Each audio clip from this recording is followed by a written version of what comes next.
Hey Health First Heroes, welcome back to the channel. We're going to talk about sugar today and why sugar is not a treat and 3 steps to self-correct.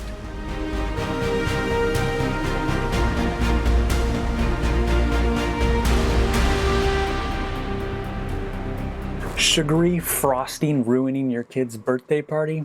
It just might. Alright, so I've got this video that I found. It's a TED Talk. I've got my notes here. And it's Dr. Jody Stanislaw, and she's actually a doctor who had was diagnosed with type 1 diabetes before she was 10 years old. Dr. Jody, she starts off talking about how, sugar's been added to everything that we eat. We already know this, and that basically 10 companies control a $1.5 trillion processed food industry. That was a bit shocking. And that, from her perspective, sugar is a gradual death sentence that kills more Americans each year than automobile accidents. So she has a couple of stats on, we're kind of brainwashed into thinking that fruit and sugar all the time are okay. And there's definitely vitamins and minerals in fruit, but there's oftentimes better sources, vegetable sources of those nutrients, and without the cost of sugar. So fruit is something that I eat super sparingly, knowing this. If you know somebody who goes to the gym a lot, they might take a powdered pre-workout that has 300 milligrams of caffeine or something crazy like that. I try to use fruit as a good pre-workout. So like half a banana, some blueberries, put that in a protein shake or something like that, or just eat it raw and kind of use that extra energy if I'm going to be doing some high workout in the next 30 to 45 minutes. Another point that she talks about in this video is that sugar is never going to motivate you to have a good day. You're going to end up crashing off the sugar, is her point, in the next 45 minutes to an hour and a half, something like that. So depending on what you eat. Having proteins and fats, good fats, first thing in the morning to break your fast, or whenever you break your fast. Mine in particular is around 12 or 1 o'clock p.m. Right now. So having gummy vitamins in the morning, nope. Yogurts, fruit juice, and then she mentions birthday cake for kids.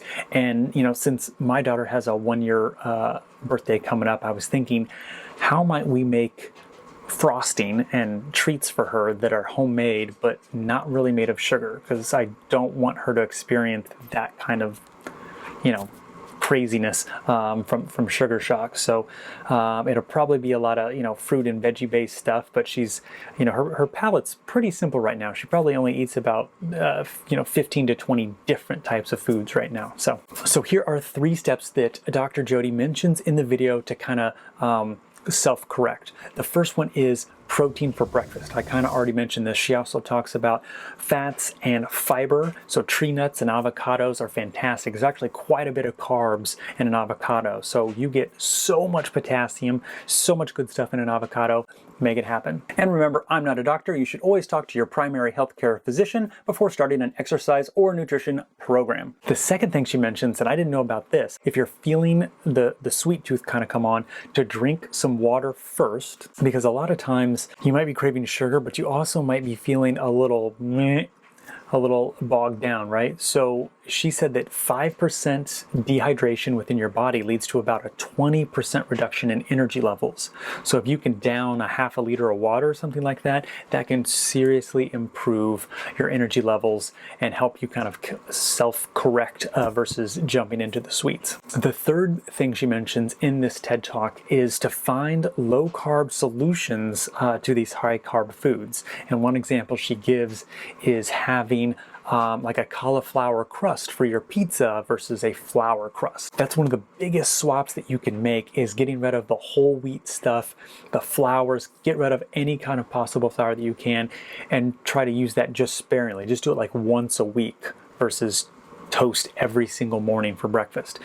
And I'm specifically talking to people who have not reached their target body weight. So you can hop online and look up a BMI calculator, and your body mass index will kind of give you a feeling, if you don't already know, exactly where your weight range is. So I'm about 6'1", so my weight range is anywhere from 135 pounds, 130 pounds, all the way up to, I think, 180, 175, something like that. So anywhere in there for me personally is my healthy range. So she ends her talk with the fact that reducing sugar in your life and consolidating it as much as humanly possible will be life-changing.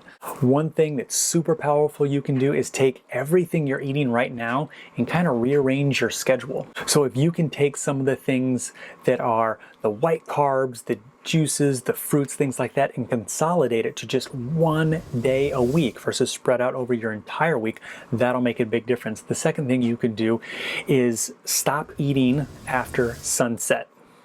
Super easy. That's what I started doing, and I built on a nice intermittent fasting schedule. So I actually stop eating around 6 o'clock p.m. and then I don't eat again until 12 or 1 the next day, and that's every single day. So I've got about a 5 or a 6 hour window that I get in all of my caloric intake, anywhere from a low day might be 2,100 calories all the way up to 3,000 calories in one day. And depending on what I eat that day, I might have that much more high intensity interval training to go along with that, more cardio stuff. Depending on what I eat kind of determines what workout I end up doing. And what workout I end up doing kind of depends on how I feel that day. If I'm feeling really sore in my arms and shoulders, it's definitely going to be a lower body.